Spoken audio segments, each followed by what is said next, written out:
If I play sports for my school, I'll learn how to be part of a team. I will have more friends. I will be active now and when I'm a grown-up. I will learn how to work hard. I'll have better attendance. I'll learn how to overcome adversity. I'll be more likely to go to college. I will learn how to get along with others. If I play sports for my school. If I play sports for my school. If I play sports for my school. I must learn to be a good student during school if I want to put on my uniform after school.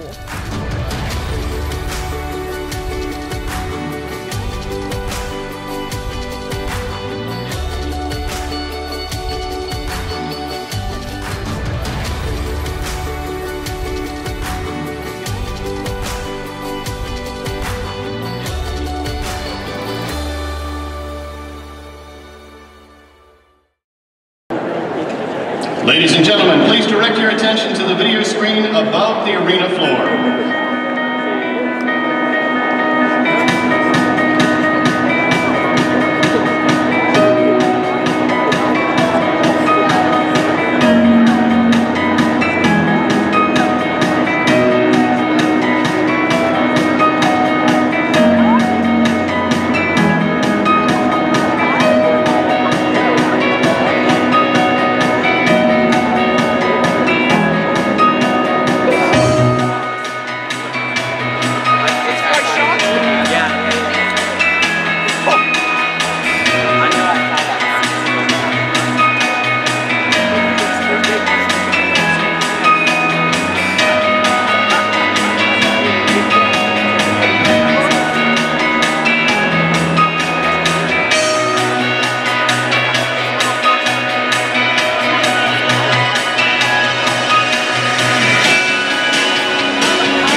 One is judged by one's character. It is witnessed in how that person speaks, acts, and reacts. A leader takes charge. A hero rushes in without thought of personal consequence. A champion is defined by his or her accomplishment. We are all defined by what we become, for it is a lifelong journey. Getting there is the difference, but staying there is the true measurement. And in truth, what we continue to be. Along the way, on this uphill journey, there are moments which establish and solidify that character. We address today's finalists. This day will be an important milestone in your climb and your ascent to how you will be remembered. In one's life, there are roles and purposes each one will pursue and achieve. Tonight, you are competitors, warriors on the mat, the field of battle, who seek to be recognized as the winner, the best, the survivor, the invincible. The goal is to win, to provide evidence of proof of your endurance, your commitment, your training, your will, your drive, your spirit, your tenacity, your skill, and your sacrifice. For this night and thereafter, as a champion, you will be defined by this achievement. Tomorrow you will return to this pursuit of becoming you. Not all achievements receive this much attention, but this extraordinary attention requires an extraordinary response and an extraordinary character.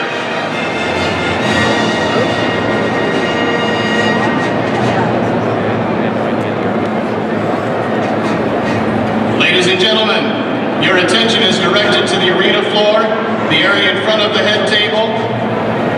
Please congratulate for the year 2018, the OHSAA State Wrestling Champions.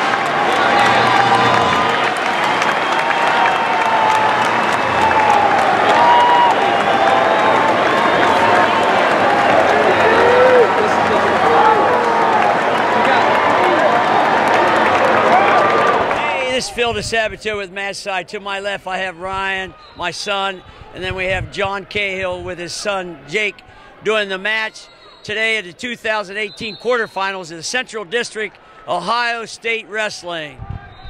Hi, I'm John Cahill here with Jake Cahill with MATSIDE. We start this season's state tournament, Jake, in the quarterfinal round. Who do we got going? Well, today, John, we got a good match between Cole Matten from Delta. He's in the green singlet with the white trim. And from West Jefferson, we have Joey Buckland in the brown singlet with the gold trim. All right, so both of these young men are juniors. We get started well. Nice shot by Matten very quickly. 2 points. Quick scramble to start the match off here. Buckland goes for a couple Granby rolls. Matten, a two-time place winner, returning. 6th last year, 4th the year before. And he came out firing. Wrestling next on mat number 3, belt 517, Division 3, 126 pounds. I like Buckland's movement on bottom. He's not allowing Matten. Nice. See that? So that Granby roll keeps the back pressure off, but Matten had a really nice half in, just followed him all the way around. Matten's doing a really nice job right here, riding Joey. Oh, stacked over. This is tight.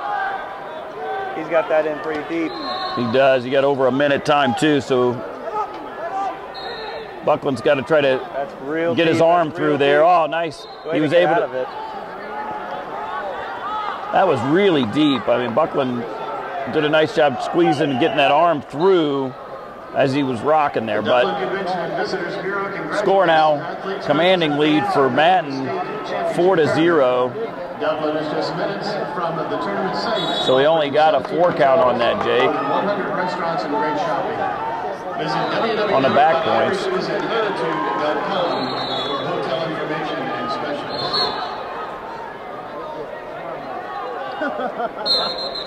Well, that could get right there. That should be. Whoa. Got another one deep in.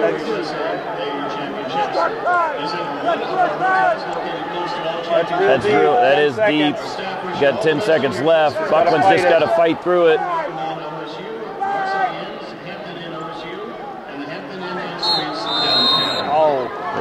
that's a good job fighting off to stay through that. 3 more back points, so 7-0 in favor of Matten. Matten's a pinner. Boy, he had that arm bar, and it was illegal or almost illegal for a moment. He had pulled it away, but he slipped the half in as soon as it came away, so it changed the angle, so it wasn't going against the joint. So, yep, and what we saw right there, we saw that Matten is some evidence that Matten's a really good wrestler from the top.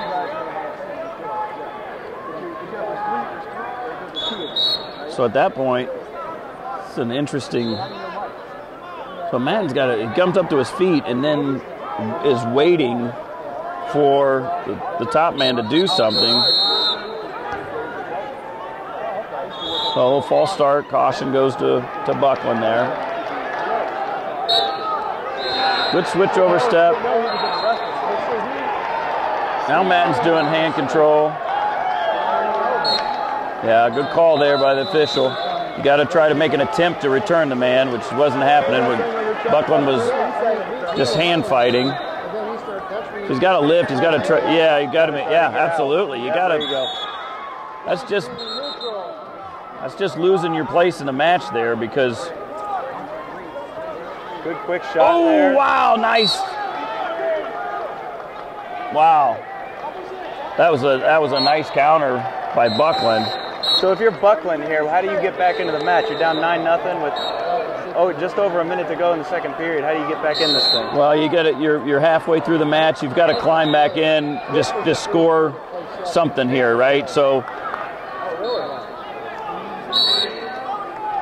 you know, one of the things that he showed me there is he's got a really good counter, and he probably has some 5-point moves in his bag, some things that guys aren't as used to. Boy, that roll through. Matten worked so well. Yeah, Matten kept that half in. Stayed with it. Buckland did a really nice job there getting back to his. But 3 more back points, so we're 14-0. So now Buckland's in danger of having this stop early.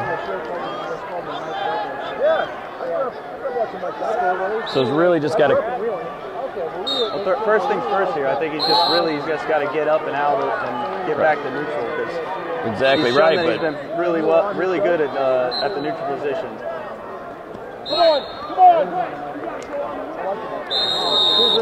And that'll do it here as the final score goes to 16-0 in favor of Cole Matten. Continuing quarterfinal action here in Columbus, Ohio, we have the 220-pound matchup here between Dylan Thompson of Richwood North Union and Gage Willis of Pymatuning Valley. All right, both of these young men pinned their first-round opponents. Thompson in the black singlet makes a shot in. Willis comes around behind. Willis in the new this year shorts and T-shirt singlet version. Dylan Thompson in the black singlet with the orange trim. Thompson comes into the match 41-7.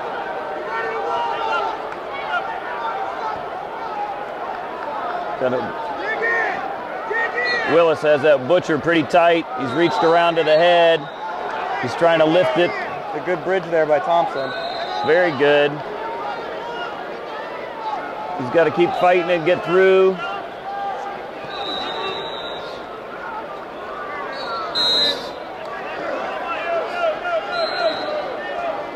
Thompson getting that arm through, but Willis is blocking him each time.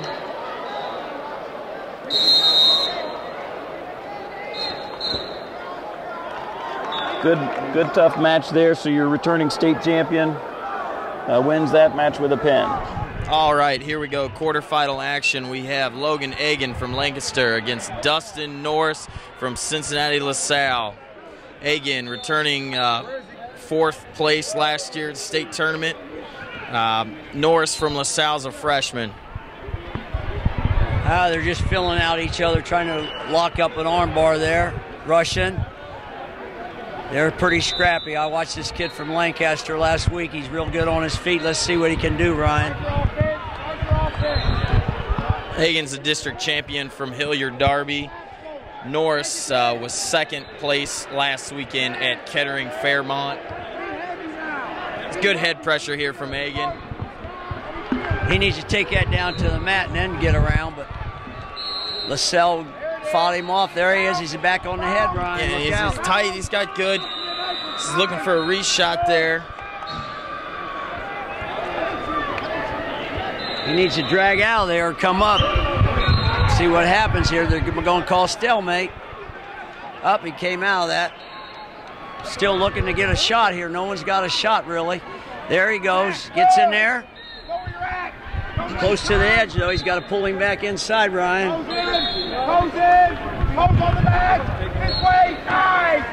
He's going to take it in. He's going to get the 2. That's great strength there from Egan from Lancaster to lift there from his knees. He's dragging the toes there. No 2. Very close at the edge. Very close.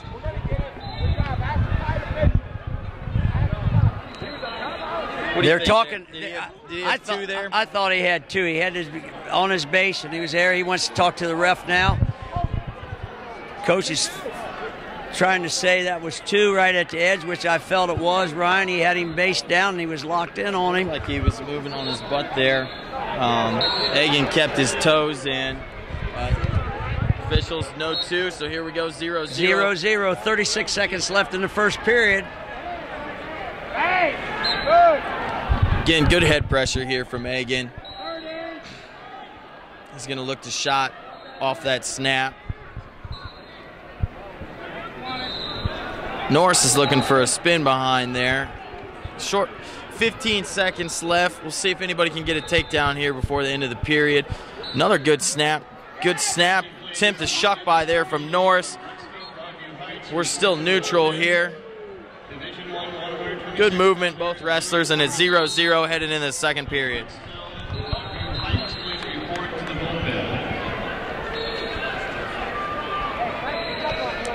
LaSalle's choice.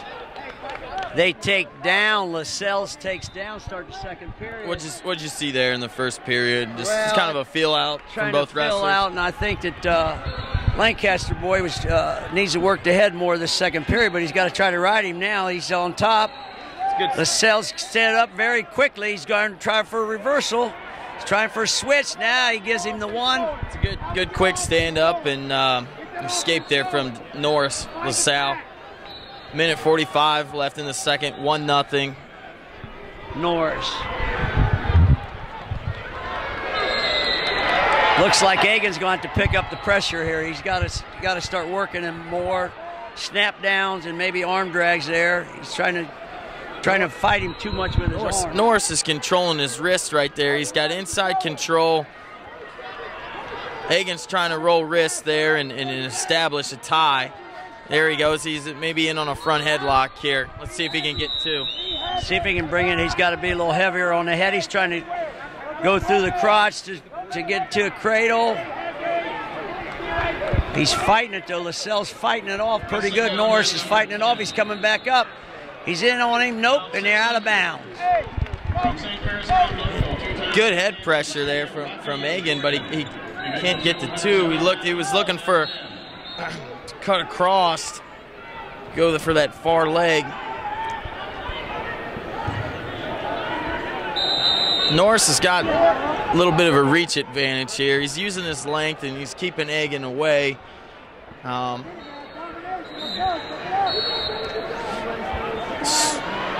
Still just the 1-point escape for Norris, only score in the match so far. 30 seconds left. We got to get a takedown here. Whoever gets this takedown is going to probably end up winning the match. They're both pretty even on their feet. He's trying for a high crotch there. He tried to dump almost to a fireman's lateral drop, but Norris is just controlling the wrist so much that Egan cannot get in on him. And it looks like they're going to burn with 5 seconds to go. Left here. Oh, they warn red finally for holding on with the underlocks. And the time is over. There's warning red. Stalling. He was using that underhook, Ryan, and holding the wrist. That's a big call there, but you think red was looking to score? No, Red was just trying to hold on. As we said earlier, he has good wrist control, but not a offensive move from that wrist control. It's more defensive. So third period, it's 1-0 Norse. Egan from Lancaster takes down. Comes up, Norse right is looking for a tilt. He's got a boot in. He's looking to stretch out Egan. He's long, lanky. Egan's got to get one here to tie the match up. Right, he needs to come out and either get up and stand up and get a stalemate with that leg in, or roll out of bounds. You're right there out of bounds. Clear the mat. They're letting them wrestle way far on that out of bounds. Just kind of hold. Going for the bouts. Oh my Lord! Dr. Roble came in and ruined the TV time out here. They're still on edge, Ryan. What do you think about that? Yeah. Again, here, right, Egan's got to either work out here or work up. He gets a reset. He's got a minute. He can't wait. Now, Norris has been hit for stalling already, so he's got to move side to side. Can't sit on the hips here, but it's been a good ride so far. If he can establish a leg in, keep wrist control. But Egan's up right away. He's got to keep backing into him. He's got to get that back pressure. He needs to come off the mat. He's got to come off the mat. Wow, he's getting ridden out just by a far leg and It's just got the crotch pride, and he's looking for that far arm there. See if he can turn in. Oh. 38 seconds left here. Logan Egan needs an escape. Dustin Norris doing a good job with the ride here. He's winning 1-0 still, the LaSalle wrestler. He's already been dinged for stalling, though, so this is good 30 seconds. Let's see if Egan can push the pace. He needs to stand right up. He's staying too long on the mat. There he comes up. Oh, he gets thrown back down to the mat. He needs to post that ankle. Oh, he's getting elongated. Really good. Seconds left. That's a good far. He's got that far tricep. Good cross seat belt. He's looking to drive and lift here. Holding that ankle, though. Up, he moved off that ankle. It looks like he's going to wrestle it right out until a 1-0 victory. This is unbelievable. Unbelievable. And that's it. Norris is going to get the ride out here, 1-0. 1-0, the only score being an escape there. And here we've got special guest Dr. Roble here. What do you think of this wrestling? Well, after Bill Cosby got acquitted, I'm so glad he willed all his sweaters to you. Thank you, Mr. Roble. Mick Burnett. All right, we start off at 113 pounds. Jacob Sherman from Olentangy in the yellow singlet with the blue trim. Just got taken down by Andrew Peralka from Brecksville Broadview Heights. So quick start to this match. All the way up, Jake. Don't wait. All the way up. Sherman's got to break that cradle.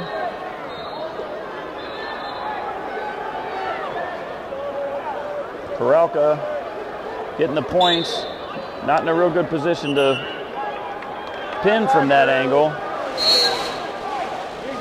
Because his shoulder, the one shoulder is up too high, so an arch right there will keep you from being pinned because his Peralka's shoulder is up on that side. He's starting to get... Sherman comes into this match at 38-4. Peralka, meanwhile, comes in at 32-5. Ranking right. Peralka's ranked number 1 in the state at this weight class. Sorry, number 3. Sherman number 6. So score now 5-0 in favor of Peralka.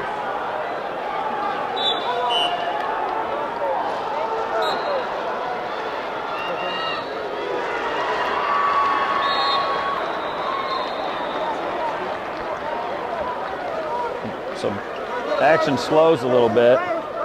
Furious start to the match.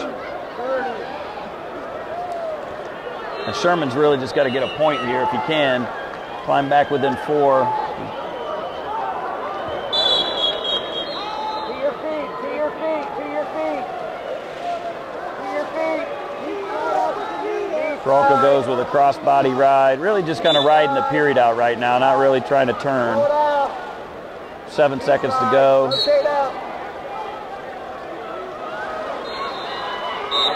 Strong period for Peralta. Sherman's going to have to climb back in and score a little bit at a time.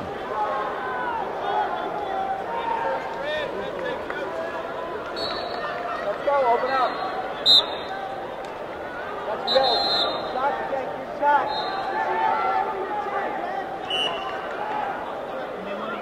Wrist fighting. Front head locked by Peralta. It's got it in pretty good.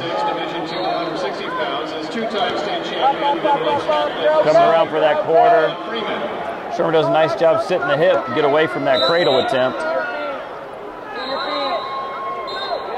Looks like they're kind of... Peralta's trying to get to an ankle pick there. We'll center it back up here. A lot of hand fighting going on right now. Yeah, tough. Sherman needs to score, but he doesn't want to put himself in too bad a position. But you're halfway through the match at this point, you know, and down 5 points. You've got to start cracking it up a little bit, right? He's got to get a couple of takedowns.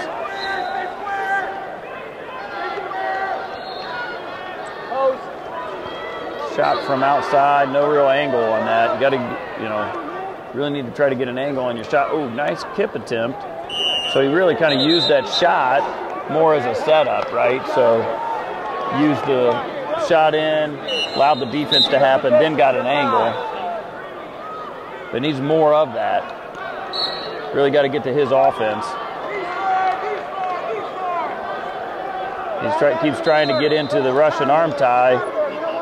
But Peralta does a nice job blocking that head, keeping his head so Sherman can't get out to the side with that Russian tie. Another stalemate here. We'll move back to the center.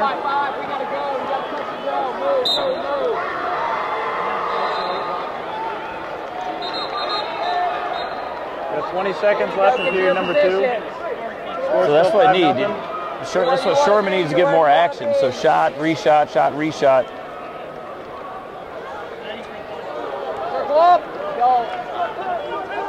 Wow. Score to 7-0 in favor of Peralta. And then right into the cradle. Boy, Peralta's really, he's getting to the cradle on all these. So it gets 2 near fall off of that. So now we're 9-0 going into the third.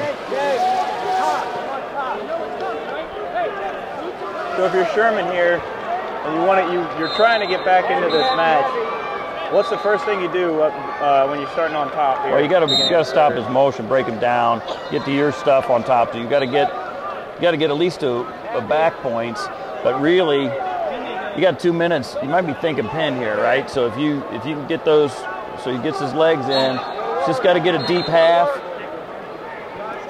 or an arm bar series, and you know, get him turned. But you got to get to a pinning combination to give yourself a chance here.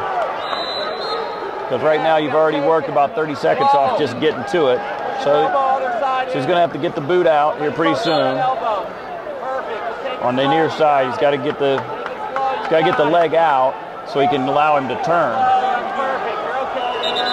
Yeah, see, you get a potentially dangerous there with the leg staying in. He's got to get the, you know, once you get that in, then you got to get your legs out and get out to the side so you can turn him and sink your half in deeper. What happens is your body works against you when you have those legs, both boots still in. You can get that with a crossbody, but with both in, it's tough.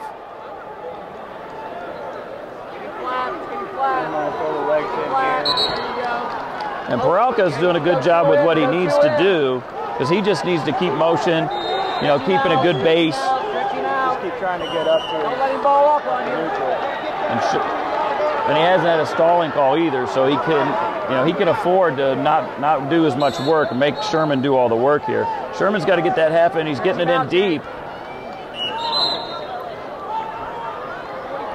But he's just getting to it too late, right? So spend a lot of time getting the legs in and getting to it, then you get to no stalemate again.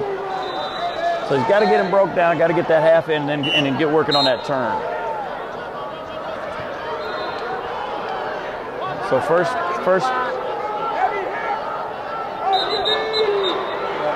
Well, now you're down to about 35 seconds. So you're really, you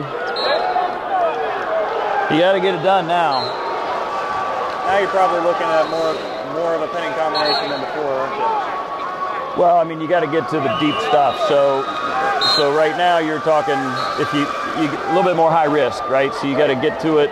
This is good right now, running to the side.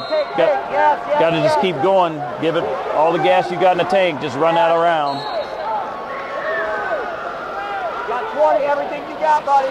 But right now you might go for a stack over the top, something that's a little bit more high risk than what you normally would do. Let's go. 10 seconds. And unfortunately, it looks like it's just going to come up a little short with 5 to go. This one will go to Andrew Perelka, Brecksville Broadview Heights, 9-0. All right, we're continuing quarterfinal action here in Columbus, Ohio.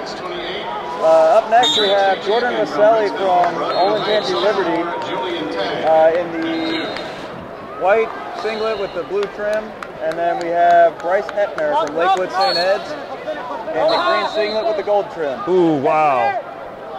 Nice move by Heppner. Went right underneath and got the counter with the rolling underneath with a cradle move. Heppner's ranked #1 in the state. Was second at 113 pounds last year. Rosselli from Olentangy, he's ranked #6 in the state, so returning state winner as well. He was 4th last year at 120. And you'll see Rosselli sporting the Oklahoma headgear. That's in there because his father is actually a coach at Oklahoma, and that's where he'll be wrestling next season. Wrestling on mat 4. Right now, the score's 2-1 in favor of Heppner. Rosselli's looking to get to his offense. He got in nice on that first shot.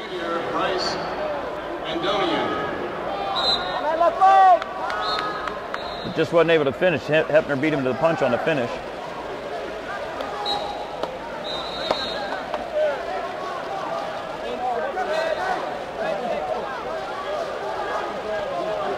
Heppner, I like what he's doing there with that foot sweep. You're not going to get a takedown with that on a good wrestler, but what you do is you get him out of balance, and it creates angles, it creates opportunities. It's like a setup, only you're using your feet instead of your hands to do the setup.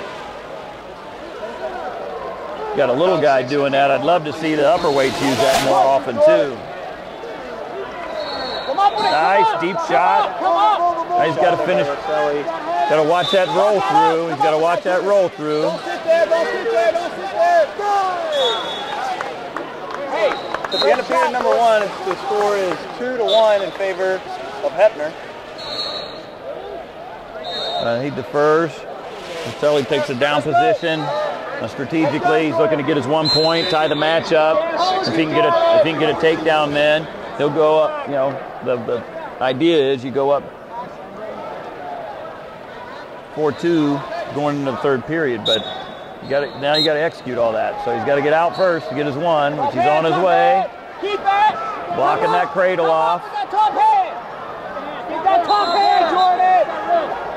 Get that top hand. He's blocked off. He's got the legs blocked. But Heppner successful at breaking down Rosselli in that sequence.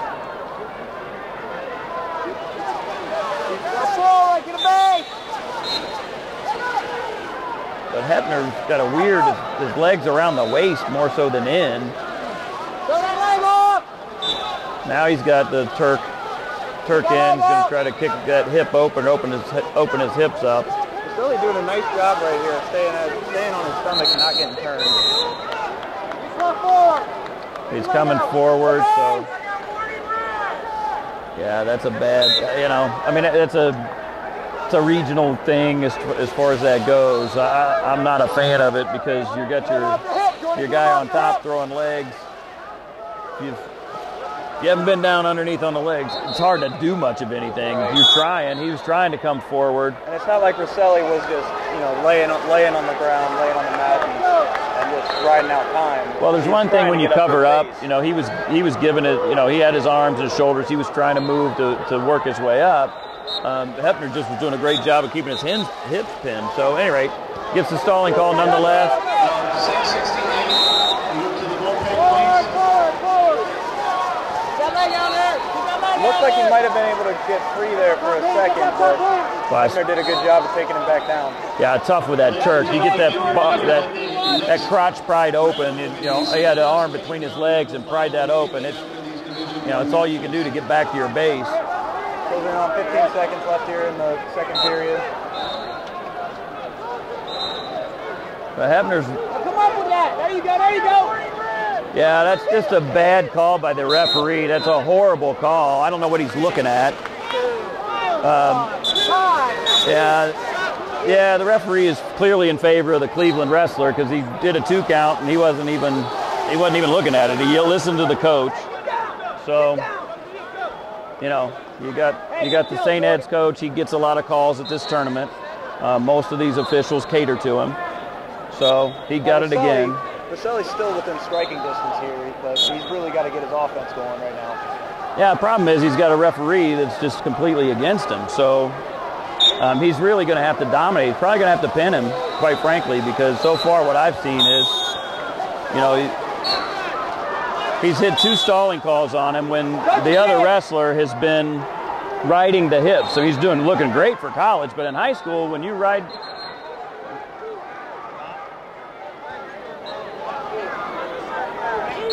Yeah, he's really hammering him now. I mean, this is just a good old-fashioned screw job by the official.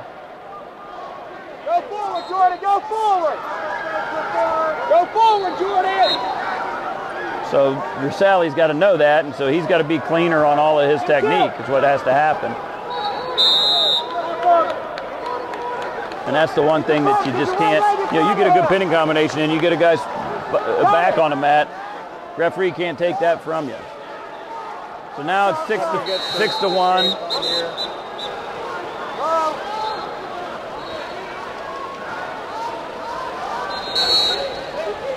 That's a nice shot.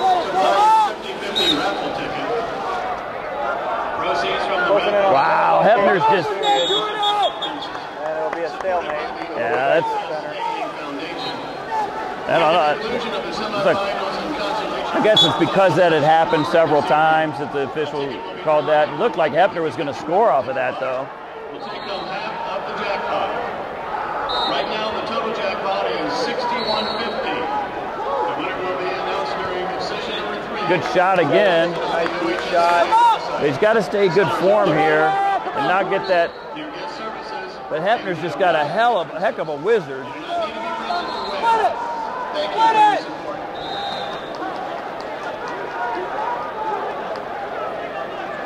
Oh, he's got the spladle now. You don't see this as often as you used to. Back about 10 years ago or so, that was a hot move.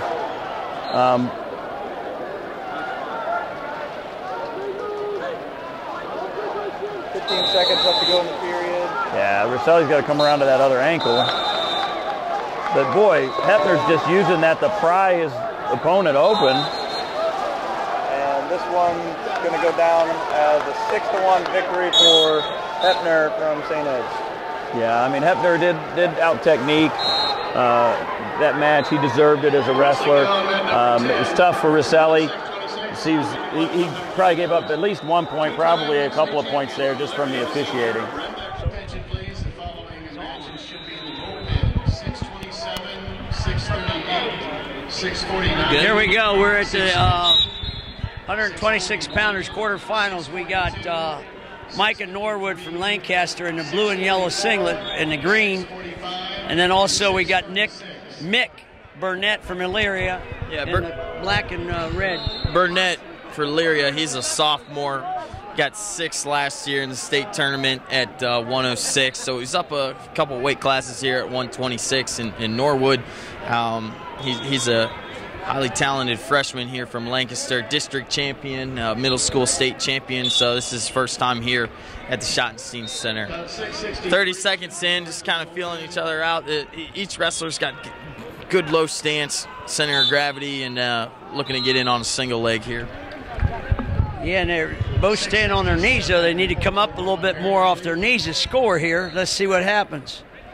Work the head more, I would think, for Norwood, but they're both staying in a real low stance, almost like a cat-like. We're trying to figure out if they can get that takedown. Oh, he's looking for a dump. Norwood's got to come up off his knees there. Both of them. Burnett's hanging on his knees too. But Burnett's kind of working the center here. Norwood's looking for that low single. And Norwood likes to use that out of bounds, as I watched him last week in the districts. 6:48 report to the And now he's staying out of bounds, but he gets a shot, and they go out of bounds with 37 seconds to go. No score. First period.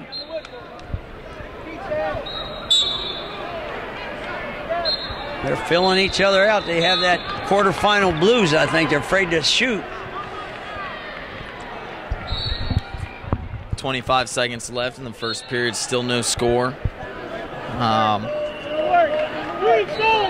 And yeah, the officials finally they ding Norwood there. What do you think?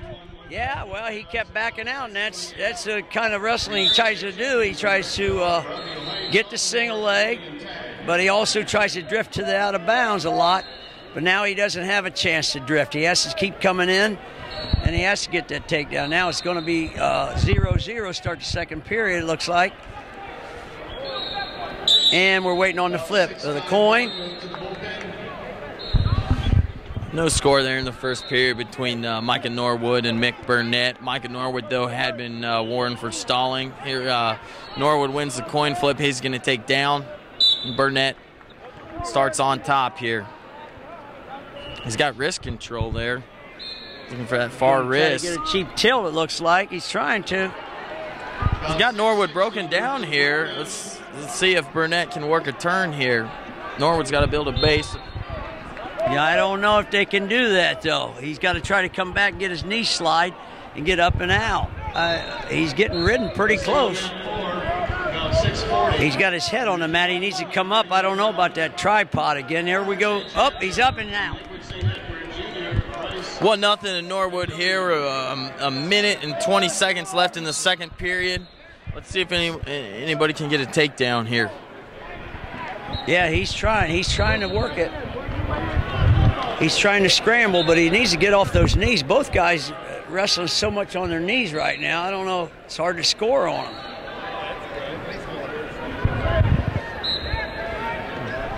And Burnett's coming up a little bit.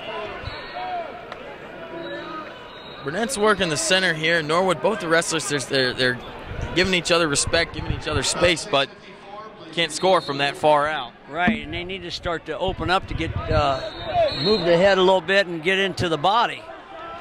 And there's Norwood again by the out of bounds. He needs to start working to the center again. Burnett start a little flurry there on the edge, look for a rush and look for a shot off of it. He's getting a little frustrated with lack of being able to get inside of Norwood here. Right, well, Norwood's real long and lanky, you know, and he's staying low. I can't believe how low he's staying. But he's got to get a shot here because the ref's watching him. 20 seconds. He needs a takedown here to feel free to get moving in this third period. You know the Elyria boy's going to take down, tie this match up, and it's going to be whoever gets the takedown. 9 seconds. Burnett's looking for a snap here. Short time. Oh, Norwood's backing out. Let's see if he can spin here. No, not enough time. So third period here. Micah Norwood of Lancaster's up 1-0, and Mick Burnett from Elyria is going to take down. 2 minutes to decide this match if we don't go into overtime, and Mick needs to try to get out from the bottom. And, oh, we got a caution on green, starting too quick. That's his first caution. Looked like he was rolling that time too, but the ref didn't call it. That should have been a second caution. Pushing him forward. Burnett's up and out. Now we got him all tied up, and we got to get the takedown, Ryan. We're still talking about takedowns from this highly decorative freshman. Yeah, it's. Just like the last match, no takedowns yet, and then eventually this match will probably be decided by who gets the first one. Minute 30 left. Let's see. Ball game right now, Ryan. We need to see if we can get a takedown. Burnett tries to shoot in. He gets into the leg. He's going to dump. He's trying to dump him. He's trying to dump him. Oh, they gave him two. maybe an early 2, but he's got to concede there, and he's got to get up. Burnett's ahead 3-1. Nice dump there from Burnett. Good. And he calls the guy on the bottom for stalling, and he gives the man another point. So it's 4-1 right now, and Burnett's in the driver's seat right now with 50 seconds to go, Ryan. So Norwood there laying flat, and the official said you got to work from bottom and dinged him there. Yeah, but it was like he was already stretched out and he was getting overpowered. I don't know how you can call him for stalling there, Ryan, but that's another judgment call, and I'm not refereeing anymore, but I don't think I'd take that call if I was still ref. Regardless, but Burnett's got good pressure here. Now he's got, and almost got rolled there. Good hip max. Yeah, 25 seconds to go, though. 4-1 here for Burnett, and Norwood's got to try something. He's got to get to his feet fast and get a takedown or look for a reversal and back points. Right, he needs to come right up. He's back on that hesitation state, and he's going to that tripod. And we've seen his fellow wrestler get beat with that tripod. They just can't get out today. It's good forward. He's got good head pressure, and he's going for a roll. Burnett does a nice job staying side to side there. Now he's just going to try. He can stall here. He hasn't been dinged yet, and he's just going to ride it out. 4-1 victory for Mick Burnett, and he's moving on to the semifinals. Yes, great match, Ryan. Great match. Keep it on.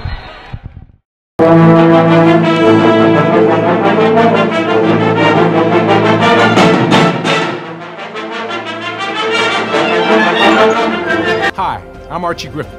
Whatever the sport, wherever it's played, there's one thing the student athletes, coaches, and fans can all share: sportsmanship. The Ohio High School Athletic Association's Respect the Game campaign reminds us that school sports are about so much more than wins and losses. On behalf of the OHSAA, let's all do our part to make school sports a fun, positive, and rewarding experience that student athletes will remember for a lifetime. Every game, every time, let's all respect the game. At 138-pound weight class, we've got Daniel Segura from Dublin Scioto, undefeated on the year, sophomore, against Mitchell Kolika from Macedonia, Nordonia. Junior, 42-5. Segura from Scioto's in the gray and green. Kolika from Nordonia is in the white and green. Kollik is in on that single leg. He's fighting it hard. He's trying to take him down. Got that single. Oh, and he throws him down. Segura's looking to scramble out of this here. No. They give him 2? Did he have 2? No, he didn't have 2, but they gave him 2, Ryan. And now he's going to get 1, and it's a quick 2 call against Scioto. Now he's out, and it's 2-1. Quick 2 there. That's a great scramble from Segura. I don't know if he had the 2. They gave him 2. Segura's funky. He's able to scramble, and you think he's taken down. He's really not. That was good. And now they're bringing him to the table. Coach is going to bring him to the table, but he's already gave the 2. Ryan, I don't see him taking it back, but that was a premature call. He was scrambling. I didn't feel like he had complete control. Did you, Ryan? We'd have to look at it again, but I don't think so. And the way Segura was able to dive through and grab the ankle and spin out there, I don't think he controlled the hips. So let's see. So now the officials over there conferring over there with Tom Martin. Let's see what Tom Martin has to say with this match. He's the mat judge. See what he says.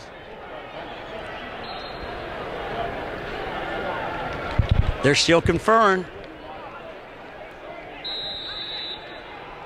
2, they give him the 2, and it stands. So that's a quick 2-1 for Kolika from Nordonia, and then the 1 for Segura from Scioto. So minute gone in the first period here.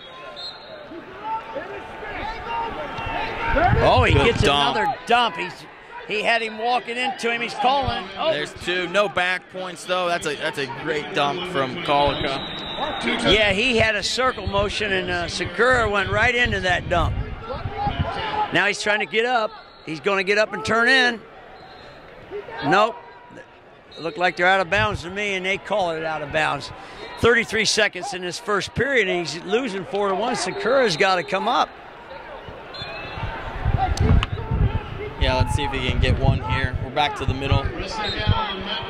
Good pressure forward from Colica, but Segura's up. He's trying to switch through. He's trying to switch. He's got his hips out. He's got to come up. He's got 20 seconds, Ryan. I don't know if he can get through on this. He's riding that ankle, though. Count the time. It should only be 5 seconds on that ankle. Yeah, Colica's looking to stall here and look for a stalemate and just ride out here. Oh, my Lord. That's been well over 12 seconds on that ankle, folks. That's an interesting scramble. That looked like 2 and swipes from Segura there. Swipes, and the ref didn't call a thing there. He was fighting off his back, the Dornia wrestler. But we're going to see what they're going to give him. He was fighting off his back. Now he's talking to the ref about it. As we've seen in college this year with the new exposure rule, that's something there. But now the referees are looking to see if that was near fall criteria. So there's a reversal, 2 and 2 near fall. So that's a big 4-point move for Segura there at the end of the period.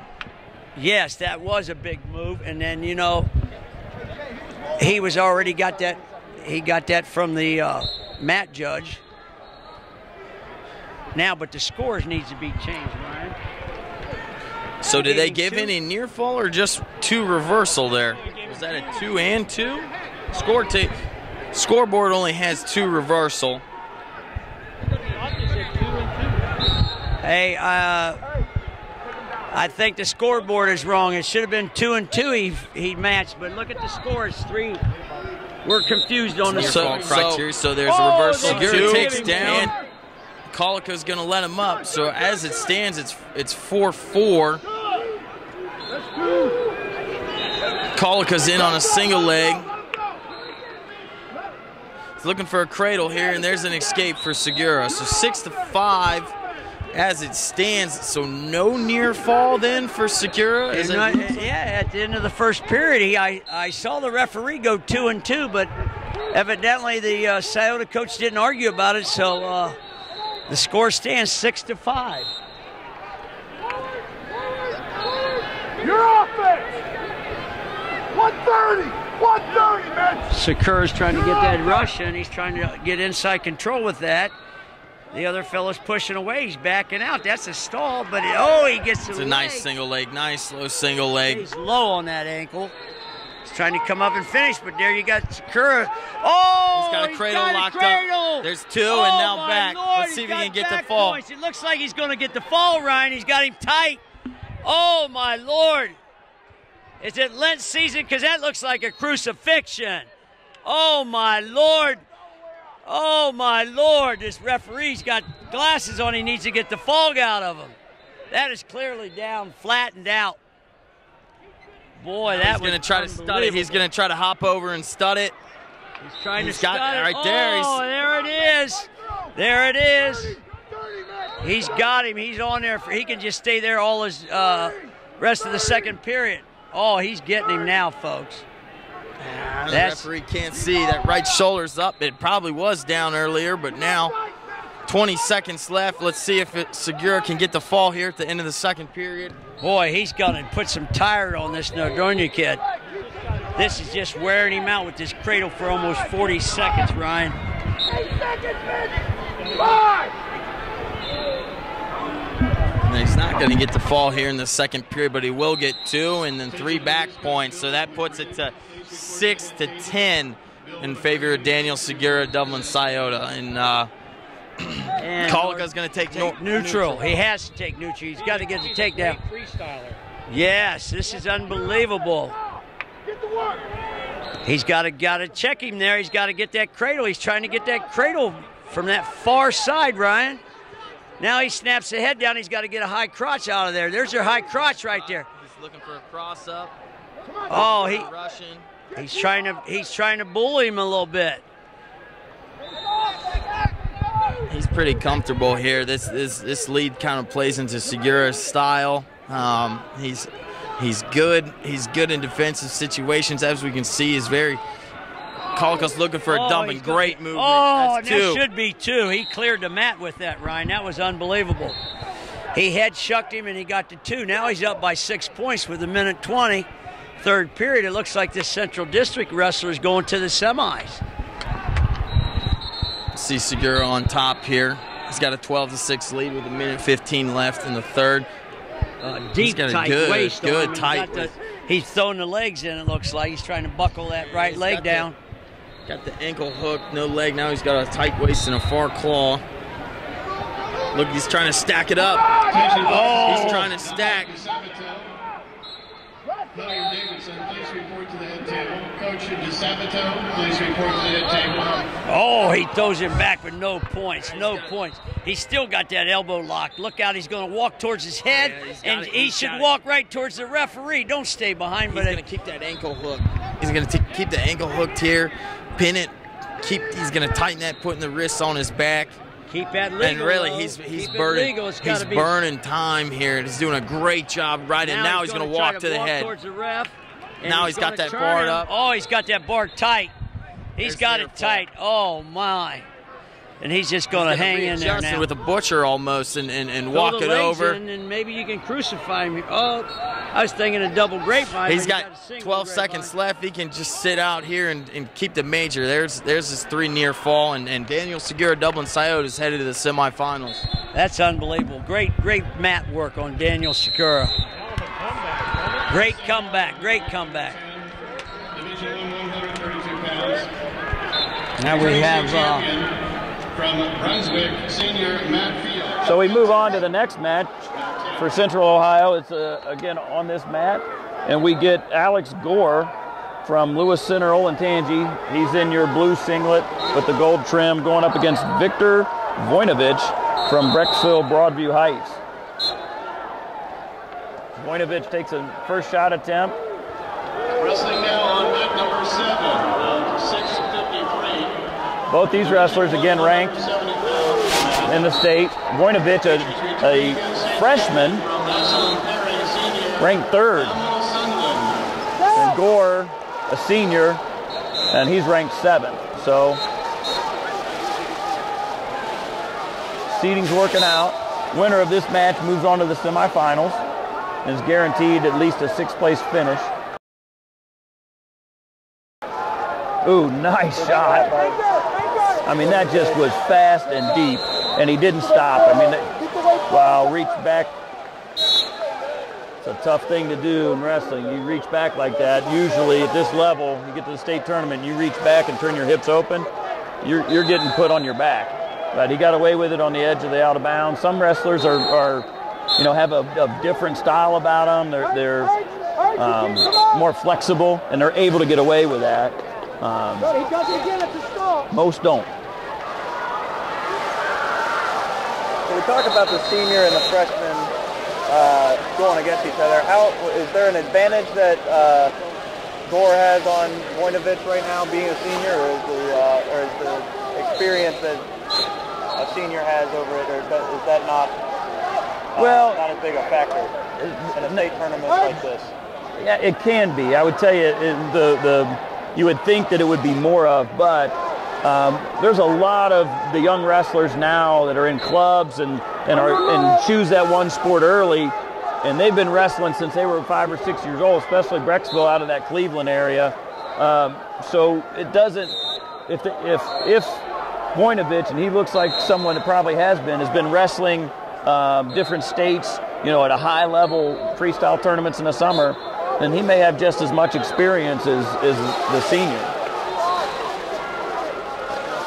It's kind of all about what they do in the off season, right? So right now it doesn't look like there's that much of a difference from an experience level.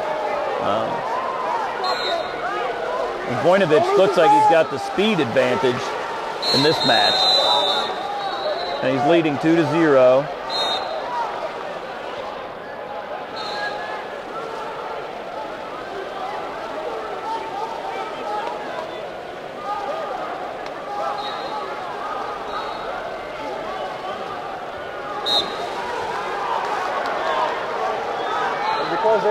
End of the first period, it looks like it's going to be 2-0 in favor of Voinovich. Yeah, so at this point, Gore's, it's 2-0. It's a takedown, a reversal, right?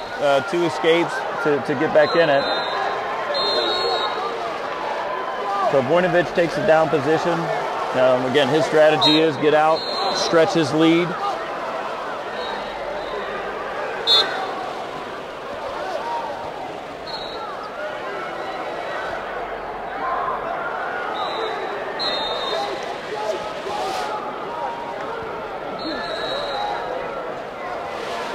Gore's got the legs in and is working on that crossbody ride right now.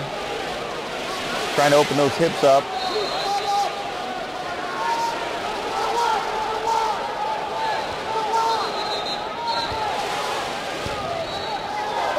He's got that, if you can get out on that elbow on that too, I mean, you work that shoulder, but you can also work that elbow. If you get, boy, looks like he's not sure what he wants to do there. He keeps going from the half. You know, he goes up to the power half, comes back down to the ankle, goes back up. You got to commit to a move, what you're going to do. Looks a little confused on top as to what he's going to try. Good tight waist. Gore's doing a nice job breaking down Voinovich's first motion.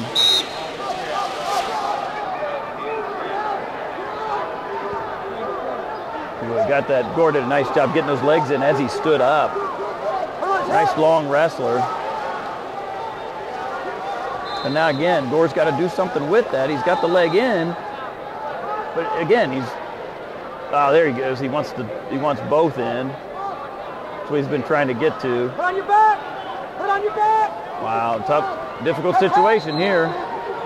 Give him this period, 40. Give him this period. Voinovich here. Ribbon scored at 3-0. Closing in on 30 seconds here in the second period.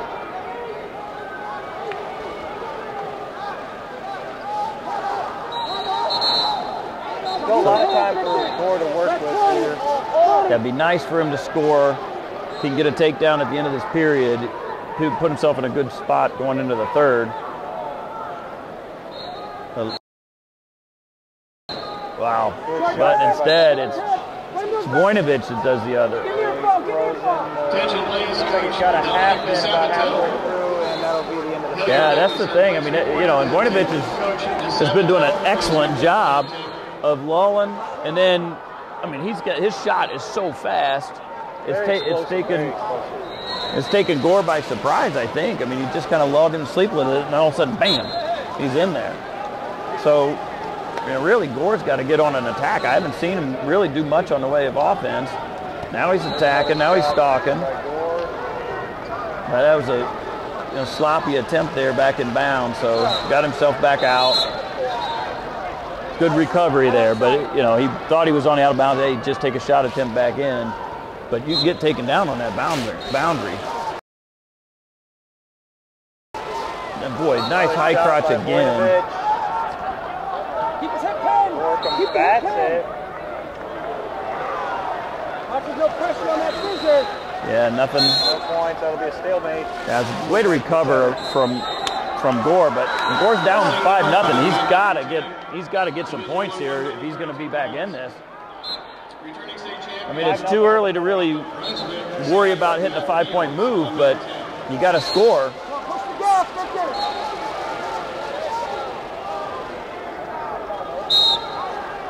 Yeah, just on his knees, not really. Voinovich doing a pretty good job so far. Really all match, he's been doing a really good job of defending against any shot that Gore's been able to take. Yeah, nice shot again by Voinovich. He's just better offensively, and his offense is better than Gore's defense.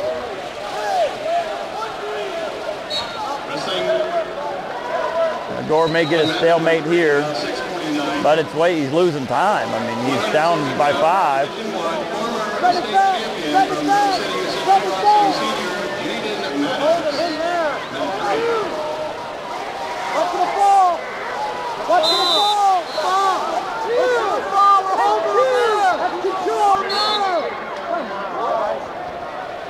Yeah, it's great call there from an official's perspective. There was no controlling, he didn't have him pinned.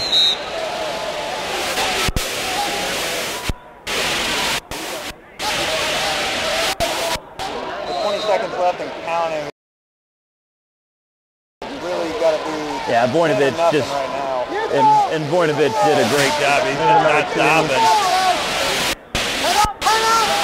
Good job of Gore rolling through that, but this one looks like it's going to go back to Voinovich by a score of 9-0. As a freshman, this kid's a stud. I have a feeling we'll see him a lot more as the years go by.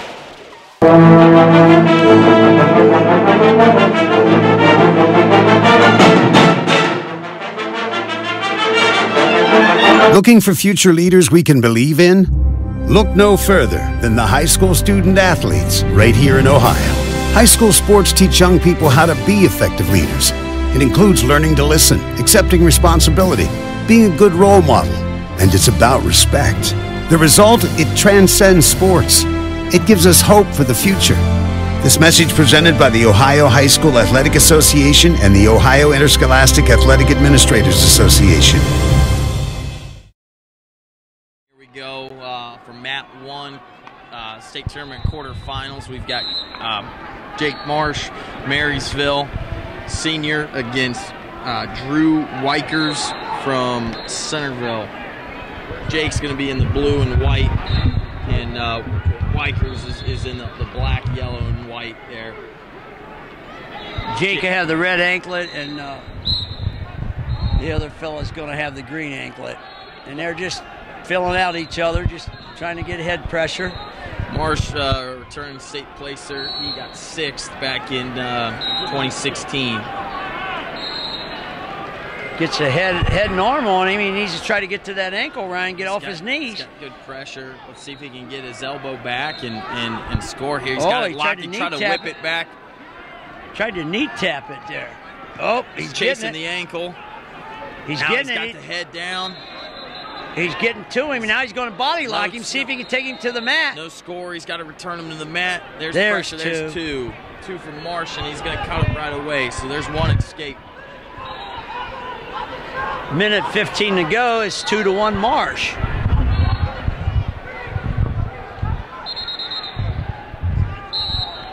Marsh controls the head pretty well when this guy does a half shot, Ryan.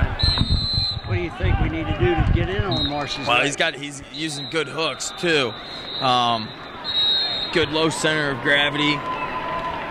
Let's see if he can get a shot here. 50 seconds left in the period. Now, Wykers is the taller, lankier wrestler. He's going to try to use his reach. He's trying to keep Marsh off. Looking for a rushing. He gets it on a single. Single leg, but good hips from Marsh. Boy, he squared him off good. Now he's got his laces down. He's getting back. He's putting some heavy head. Now he's going to try to get to work the head a little bit more. He's trying to get the head and arm there. Go for another front headlock. He's got 20 seconds. Yeah, he does get that head and arm. He's trying to circle. He needs to shuck him by maybe. He doesn't have enough pressure on him because the guy's head's popping out. He needs to get that head down. Oh, he's going to circle. Oh! Can he get it 7 seconds? Oh, he dumps him down with 4 seconds to go. He secures that 4-1. Nice flurry at the end of the period there for Marsh. Right. Starts the second period 4-1. And now the flip. Centerville is going to defer. Marsh is going to take down.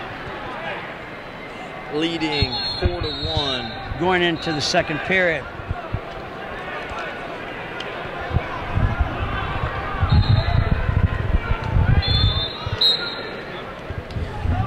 See if he can get right up and out, Ryan. Oh, he's right up on his feet. Nice. Move. Now he's going to put some more head pressure. Wow, he's out. Comfortable here, and they're going to give him 1. Escape. Now can he get quick 2? No, he missed it. He needs to get off his knees right there to work him, put more pressure on the opponent's head, but he's got that now lock. He's got it. Now he's got his it cranked. own wrist, and he's pulling it in. He's got nice short elbows here. Good pressure, keeping Centerville's head down, and he's just holding on to elbows. Now he's going to chase that far hip. Same thing. He's got a bump. Oh, nice chain of wrestling. There's 2. Wow, that was a good chain of wrestling for both boys. And we're seeing good. We're seeing great short offense here from Marsh. Real comfortable in that front headlock. He's good pressure, and he's able to chase that far hip and score again. Yeah, he seems to have that under control. I think he could probably get that head and arm on this fellow all day, don't you? Yeah, so now it's 7-1, and that plays into Marsh's style because now Wykers has to chase the match a little bit. So here he goes. Let's see if he gets a good ride together here.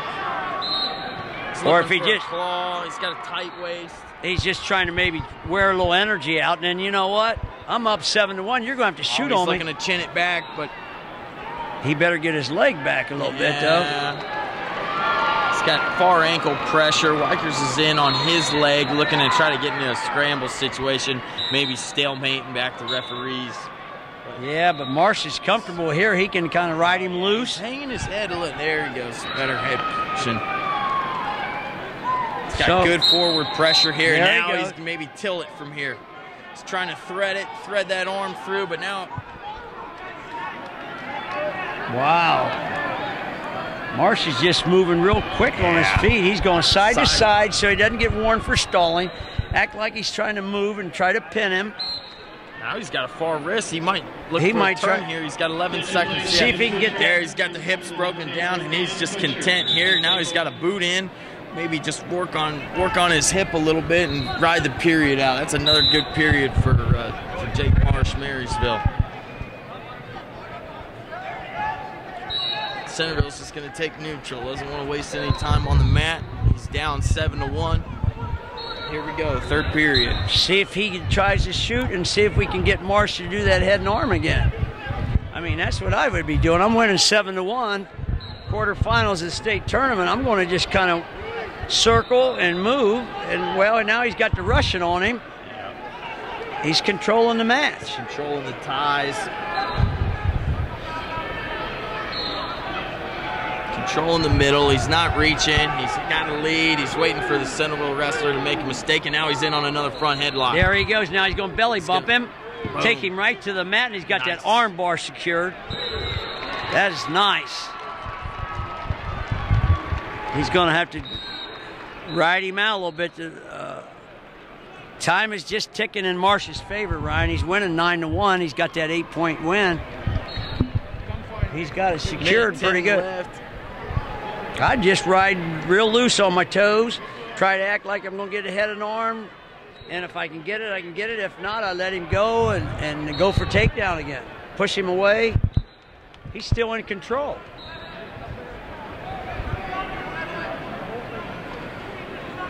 He's just wearing this wrestler out now. Maybe looking to throw a leg in. 40 seconds left. Oh, yeah. He's trying to get out front. Now I'm looking to maybe slip a boot in. Nope. And Wykers hips down, but that's about it. Marsh is going to ride, barring anything extreme happening here. He's just going to ride this way out to the semifinals. And I don't think he wasted that much energy. He looks kind of strong right now, and they called red for stalling right then. 13 seconds. That's fine. He can do that all day long. He's got another one to do.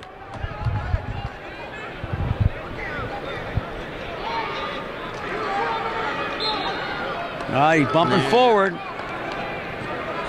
9 seconds. He looks like he's in the semis. Now he might look for a tilt. He's just got to keep his hips up here. Nothing funny. And there's the match. Jake Marsh, Marysville is headed to the semifinals. 9-1 major decision. State champ Jaden Maddox against Trey Sizemore, Cincinnati LaSalle. Maddox would be in the blue and white uniform, and he's wrestling the boy from the black and red LaSalle. Maddox is green and LaSalle is red. Maddox is a senior. He's a two-time runner-up, one-time state champion. Ranked 5th in the nation currently. He's heading to the stacked Buckeye. He shoots a hard double, takes him down, but no points yet. There's 2. 15 seconds into the match with a hard double leg. Got the claw in on him, and he's trying to bump forward.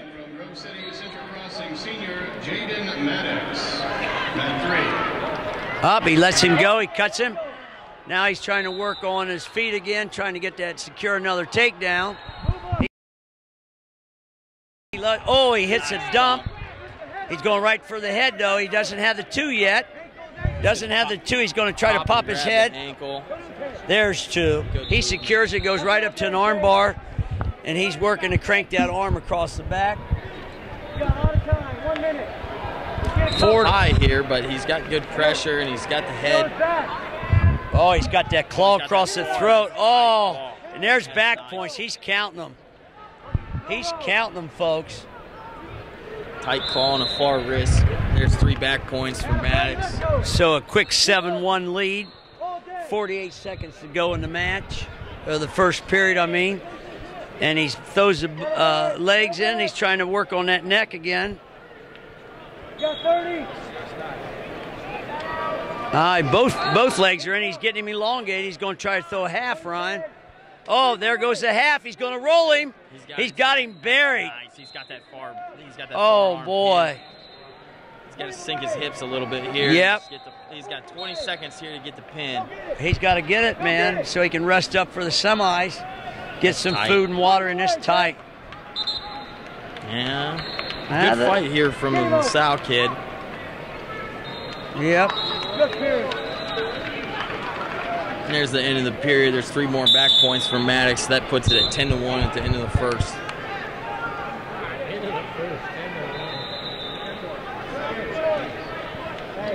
Red takes top, his choice. Maddox is underneath. He's pretty good at escaping. He does usually a stand up with back pressure. Hopefully he's got this kind of handled here, Ryan, to start the second period. Up, he goes back into him. He returns. Oh, he goes right into a reversal. 12-1, 5 seconds into the second period. Real smooth, good pressure, good movement on bottom, right in. See if he cuts him or if he goes with another turn here. Well, if he cuts him and takes him down and gets the back points, then we got a tech fall, and we're going to the next match, Ryan. He's going to keep the ride going. So 30 seconds into the second period, Maddox is up 12-1. He just mentioned to the coach, he says, I'm going to keep him down. Let's see what. Oh, we got a caution, timeout. Caution, Maddox on top.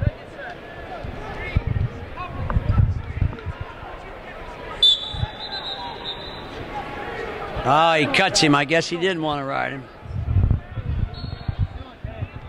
Now we get to see him from neutral here. Snaps the head down. He's controlling the head. He needs to snap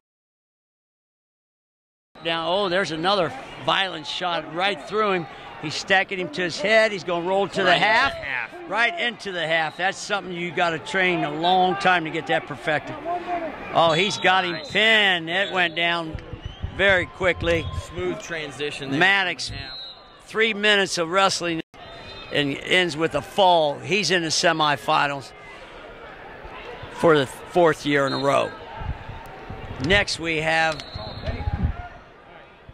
Hey, we're joining this match in progress. It's 0-0 first period. We moved on to Mat 2 of the Ohio High School State Tournament. 182-pound quarterfinal. We've got Darren Pulliam from Dublin Scioto against Victor Marcelli from Massillon Jackson.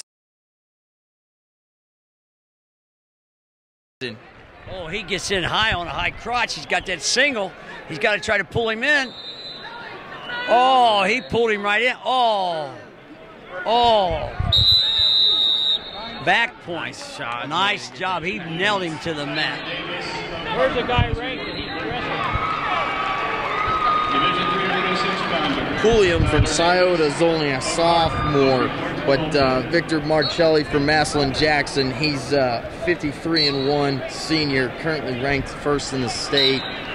He got 6th last year, 3rd the year before, so 2-time placer here from Massillon Jackson. Oh, and he's trying to get back points. He's got it. Oh, he let it slide through, Ryan. He's getting the count right there. He didn't get enough for 3 count points, but he did get to 2. So that's 0-0 with 30 seconds left, and that's a great end of the period for for Marcelli there from Maslin Jackson. 6 points in the last 30 seconds. Takedown and 2 turns there. Right. Now we start, and Margelli takes down. Start the second period. See if Pulliam can get a good ride here and get some points back. Oh, he's got to try to at least sustain that hip pressure. He was up and out real quick, Ryan. He's looking for a crotch lift to bump it back down. Oh, he's trying right to into switch a it. switch. Nope, but they call it out of bounds. He didn't finish that. Both these kids are specimen as far as athletes, and we're seeing some power and speed on display. That's a nice switch from Marcelli. Let's see if he can pop right up. He got checked, but he's going to come up. He's strong. He's got his hands. He's got control of that hand. See if he can turn in. He's got to bump him to the mat so he doesn't get dinged, and he's going to let him go so he doesn't get dinged. Right, now 7-0. Marcelli gets back in on that single leg. That's a nice sweep. That's a good sweep. He's circling, see if he can nap, and he got it secured. Quick 9-0 now, Ryan. We're seeing some superiority coming through now. Williams got to try to get up to his feet and look to throw. I've seen him at the district tournament. He can throw. He's got good hooks and good explosiveness. So let's see if he can get up and go for a big move. And there's an escape. So let's see if he tries to dig in here and try to go upper body to try to get some points back. Right. But Marcello, you know, being the #1 ranked, he's not afraid to go upper body with him. But he's more of a head control, hip control, get a low single type of wrestler. Gets that ankle again. That's a great low single, and he's going to dump it the other way, but Pulliam's got good pressure right up. Oh, but he cuts the corner, and he just squeezes those hips right down. 30 seconds here. Let's see if he cuts him or if he keeps the ride going. No, I think he's going to try to keep him down. His coach was yelling to him to keep him down. 20 seconds to go. He's trying to just ride that edge of the mat. Now he throws a bar in now. Oh, it calls potentially dangerous with 14 seconds left in the second period. 11-1 Marcelli. So Pulliam's got 14 seconds here to try to get one back. Right, he needs to get up and out because this guy can turn you any part of the mat, Brian. I feel he needs to get some hand control because this Marcelli can turn. Gets a high claw on him. He's running it, trying to choke him out a little bit. He's got that reverse headlock, and he's looking to go right in. Wow, they're giving him back points. He's let that slide out, and he got 2 more. So he's going into the quick final period, 13-1. He's good at scoring towards the end of the match. He just keeps coming. Now they're both on their feet to start the third period. 13-1. See if he can get a takedown, maybe back exposure, and do a tech fall on this boy from Dublin, Scioto. Yeah, Marcelli. Williams at the stage where he's got to look for something big and got to try to good head pressure from Marcelli. Takes him to the mat with ease. He's going for that ankle. Oh, good movement. Now he's in an underhook. Pulliam's trying to maybe do some upper body work. He needs to get that left arm under more. Can't take him down with that. Marcelli's got that underhook, but his head's on the wrong side here. And there, now he snaps. Whoa, and they throw him almost out to the scoreboard. Wow. And it looks like Pulliam dinged his shoulder there on that. Yep. Dinged his shoulder up. Injury time. Injury time. It looked like he dinged it. He's waving off the emergency help, medical staff. They give Red 1 point for stalling, I think, because he didn't take medical help.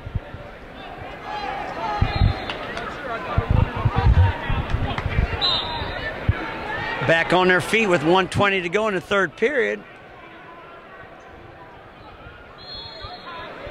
Marcelli's trying to get that ankle. He does a good head shrug. He controls the Oh, he just tried to go crazy on that one. Wow, that was a shot from a mile away. I don't know what he was trying to do there. You could get pancaked if you don't be careful. Thrown and mixed and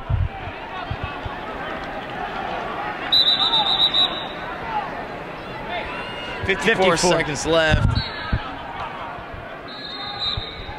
Marcelli needs to just settle down a little bit. Take his time, try to get this tech fall, give the team some more points. William has got 40 seconds here to try to look for something big, so. Hey, throw him, man. Try to pin him. Marcelli's in. He's in on the leg here. Let's see if he can finish on the mat. He's got his toes. Oh, two right at the edge, folks. A technical fall. Teched him out, folks. Perfect match. 182-pound weight class. We have Lennox Wolak, Dublin Kaufman, a junior versus Trevor Bagan from Grafton Midview. He's a senior. Wolak is in the white and green anklet, and Bagan is in the purple and black, the red anklet. Shoots in, but wow, he's got a heavy hands on the head, does Scioto. Now he's trying for underhooks. Actually, excuse me, that's Kaufman. I lost my mind on that one, Ryan. Wolak's got an interesting style. He's not afraid to go upper body. He'll stand straight up and get under, and he'll sometimes work the upper body, work the throw. He likes this position, likes the underhooks. Good snap there. Right, he's on tight though. He's got a head and arm, but they call him out.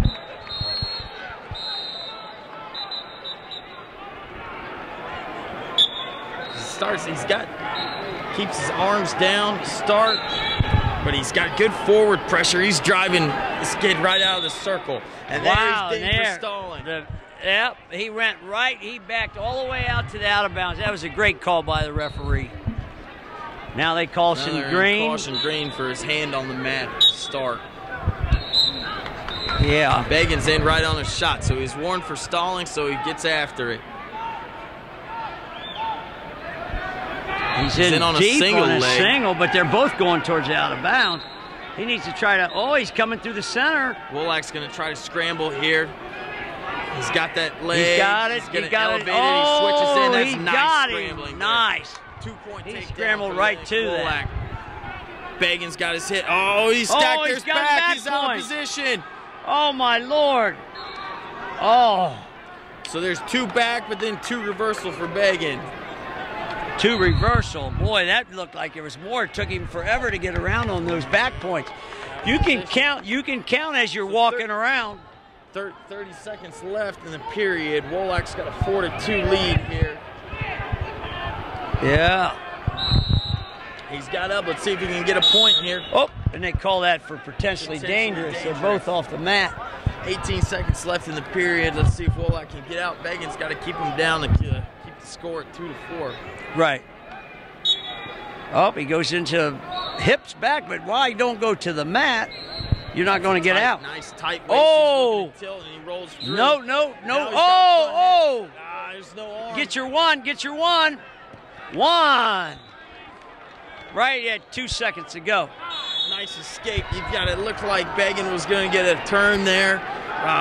Wolak rolls through into almost a head and arm, but he's unable to catch it and hold it. So Bagan defers. Wolak's going to go right back down. He's up 5-2 here to start the second period. See if he can get right back up. These boys are scrambling for heavier weight guys. They're moving pretty good, Ryan, on the bottom. Nice elbow. See if he can come up. He's up. Now he's got to do is turn in. Oh, he's back down on the mat, though. Bagan's looking for the ankle ride. Now he's got a tight waist. Sitting on that tight waist, but Wolak's got to come up. He's getting hand control first. He's got the outside post leg. He needs to stand up with it. No. They go out of bounds. Minute 35, still 5-2. No change in position. What's Bagan looking for here? He's got kind of that tight waist and maybe a tilt off of it, but he's more just kind of riding the hips. And then He's just standing there. He's already been warned for stalling. He's got to get, now he drops to a single. He's still on that single. Now he's on both legs. Now he works up. But he's still real tight on that tight waist. The ref's looking at him. He's debating on calling for stalling because he's riding the hips. He's not really trying to turn him.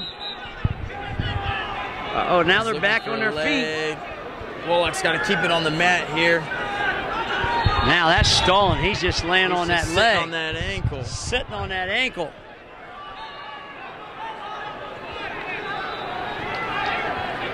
Still on the ankle. He finishes, pushes out of bounds. Wow. We only got 46 seconds left in the second period. Begging from Grafton Midview. He's been able to keep him down. Uh-oh, he calls, he's got blood coming out of his nose. Called for blood time. This is actually it's in favor of Dublin for that guy to keep doing that because we were ahead. Yeah.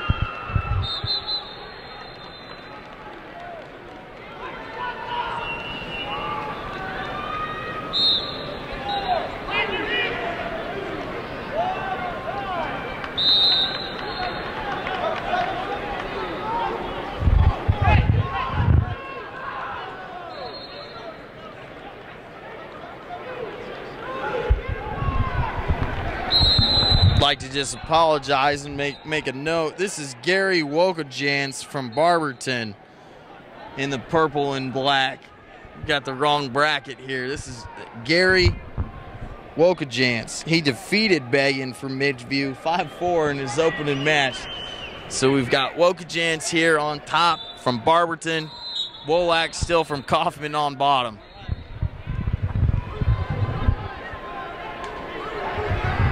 Wow, he's riding him tight again, but again, he's not really trying to turn from that position. He's hip to hip. Now he's coming out the side, but now Kaufman is up. He's going to try to get his ankle free. He's still trying to get that ankle free. Oh, and they go out of bounds, no change. 23 seconds here, and Wokajans is just, he's going to keep trying to drop to that ankle, see if he can ride out the period. Yeah, but if I'm doubling Kaufman, I got to come up and turn in. He's looking to drop to his, had a good. There's back points. Wow. What a turn, what an end of the period. There's three, so there's.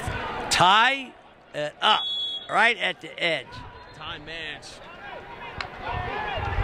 Wokajans is going to take down. Let's see what Wolak does here. Let's see if he cuts him or if he's going to try to ride. Oh, I think he's going to try to ride him a little bit, but oh, he says no. I'm going optional start. Let's see if he goes for that reverse headlock here, or if he's going to cut him right away. He's going to give a little pressure. There's escape. Now he's got the head and arm tight. He's got to chase that far ankle or hip. That he tries to throw him by, and he got stuck. He didn't shuck him by enough. No two yet. Fighting that single, he's got to come off his knees. He's got to come out the back. He's got to lift his. That we call stalemate here. That's a good call because both wrestlers had each other's legs. Now it looks like Wolak's a little gassed here. All that 2 minutes of being down on the mat last period, and there's a snap, and Wokajans is looking to score here. He's got to get him down. He's got to hip over. That's not two yet. He's got to keep rolling. Wow, he's going to get a nice scramble, but there's two. Wolak looks spent. He's got to get to his feet here.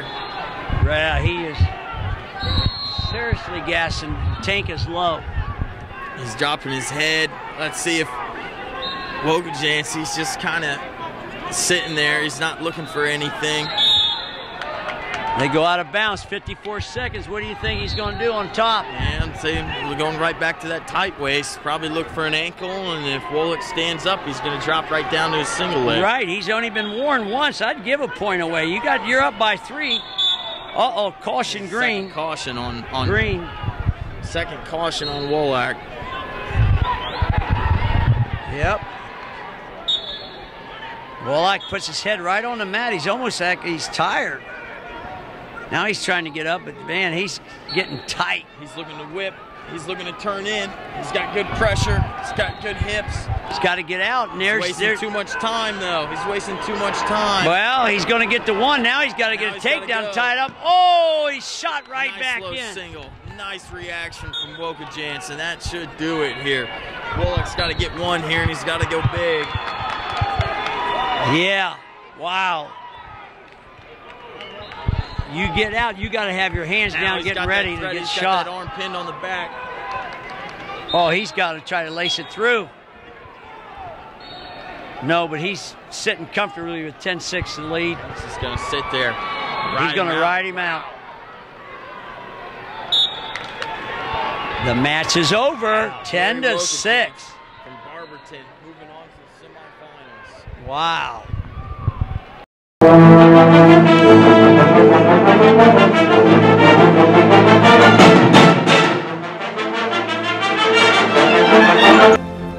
Hi, I'm Archie Griffin.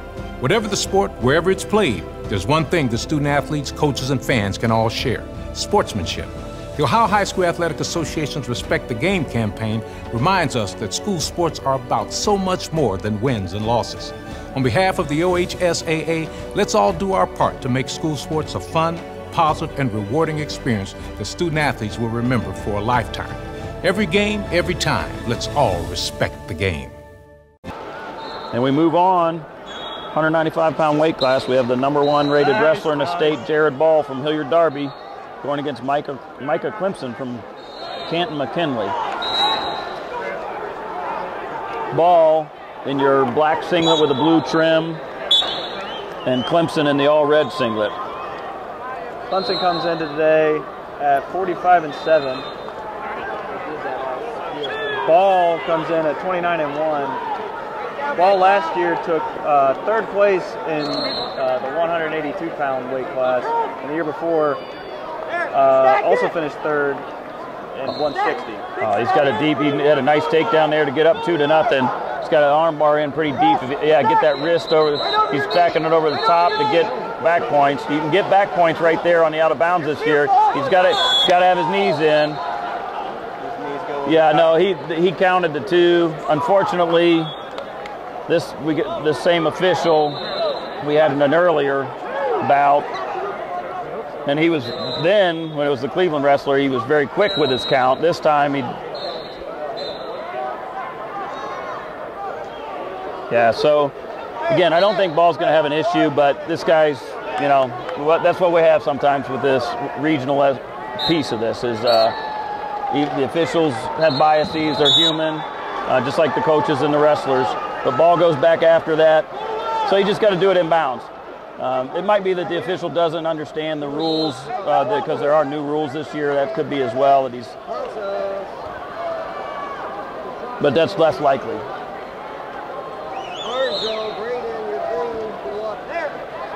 So he's running the arm bar.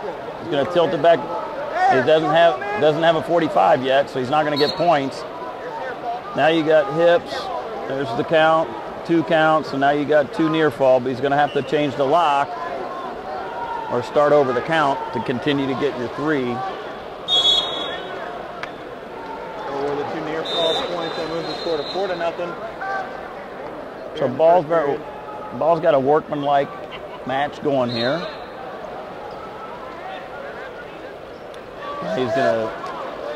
So Ball went neutral and gave the escape point to Clemson. Inside. Inside. Snap. I did all season with your dad. Right. Ball gets another takedown here with a nice deep shot. Moves it to 6-1. Closing in on the end of the first period. Yeah, this is what you want. You're way out front, getting good work in, really dominating the match. I mean, the only points that Clemson scored is the one that Paul gave him to escape. So he's got that got the rhythm going. Red chooses the down position.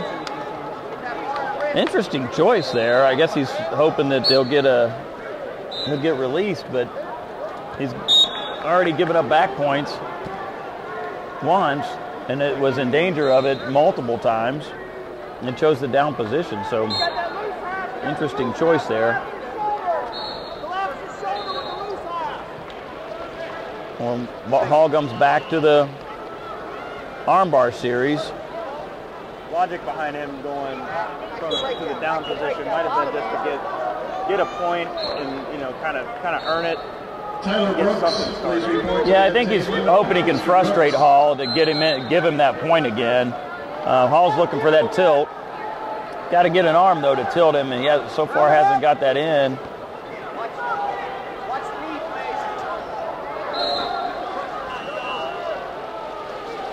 So Hall comes back to the armbar series. Now he's got the leg in, trying to remove that post. Now there should be points. Yeah, got to get your hips up. Well, this is tight, a lot of time. Clemson did a nice job getting his hips through to get back to his base. That was scored a 9-1 in favor of Ball.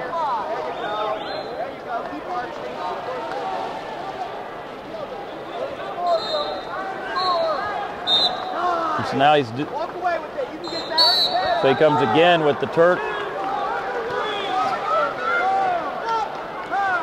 Yeah, he got his 5 points, so now he's got to work for the pin. Well, nope, let him back over. 3 more points. We'll move it 12-1, closing in on 15 seconds left to go in the second. Yeah, so Hall's up by 11. He's got his major decision if it were to end now. So he's right now. I've seen him really turn Clemson pretty easily. I mean, you know, it hasn't been easy from a physical perspective, but his technique, you know, he's moving from a tilt to an armbar series, and when he changes off is when he tends to get the success to turn him. But he's gotten a lot of back points thus far. Switch attempt by Clemson. Hall does a nice job of defending it. We move into third period. And Hall chooses neutral. Looking for that takedown and then back points, and that should be nice deep single. There by Ball. Works up, so it's 14-1 now. And now he's looking for the pin. Got to reach under, got the arm.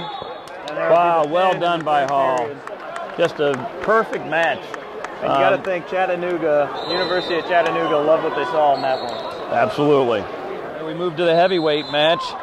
We have Tyler Conley from Marysville, junior, ranked 6th in the state in the blue singlet, going against Jordan Ernest from Wadsworth in the black and red singlet. Wadsworth wrestler Ernest ranked number 1 in the state in this classification this year. He's 44-1 coming into the tournament.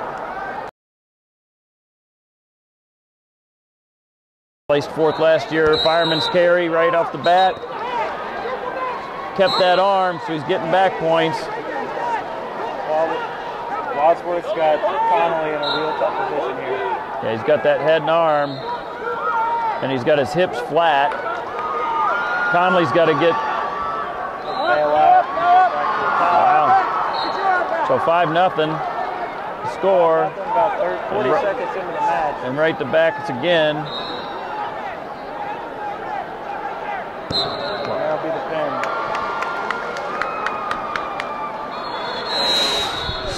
All right, so that concludes. Yeah, Ryan DeSabato here with my dad Phil, and that concludes quarterfinal wrestling here, Division I Ohio High School State Tournament. From the Central District, the matches that we did, Jake Marsh from Marysville stood out. He looked real comfortable, in control. Maddox, Central Crossing, again, real comfortable, real in control. And Daniel Segura from Dublin Scioto, real funky, caught the Nordonia kid in a cradle, and it was some good wrestling. What else stood out to you? I think the 2 matches we did watch from Lancaster, the boys just needed to get out, and they couldn't get out, and that's a hard pill to swallow. You get beat by a point. I mean, That's what I took from the Central District. But we got Marsh looking superb on his feet, as you said, and also the returning state champ Maddox. He was unstoppable. He took him down, pinned him, no time. So we're looking for a couple, 3 good placers here in the semifinals to go on to the state championship later tomorrow night, Ryan. And that's it for MATSIDE. There's just one place where students are students first, and athletics are played with purpose and perspective. There's just one place where a team is more than a group of individual agendas. It's a catalyst for demonstrating the potential of the collaborative spirit. There's just one place where players, coaches, and fans experience the exhilaration that happens when an entire community rallies behind the school team. That place is your local high school. High school sports offer more than the joy of competition. Studies show that student athletes are more likely to enjoy greater levels of achievement in other areas of their lives, including academics. In addition, high school sports help young people in Ohio develop the discipline and confidence they need to be leaders in life, even as they unite communities like nothing else. High school sports, a winning part of a complete education. This message presented by the Ohio High School Athletic Association and the Ohio Interscholastic Athletic Administrators Association.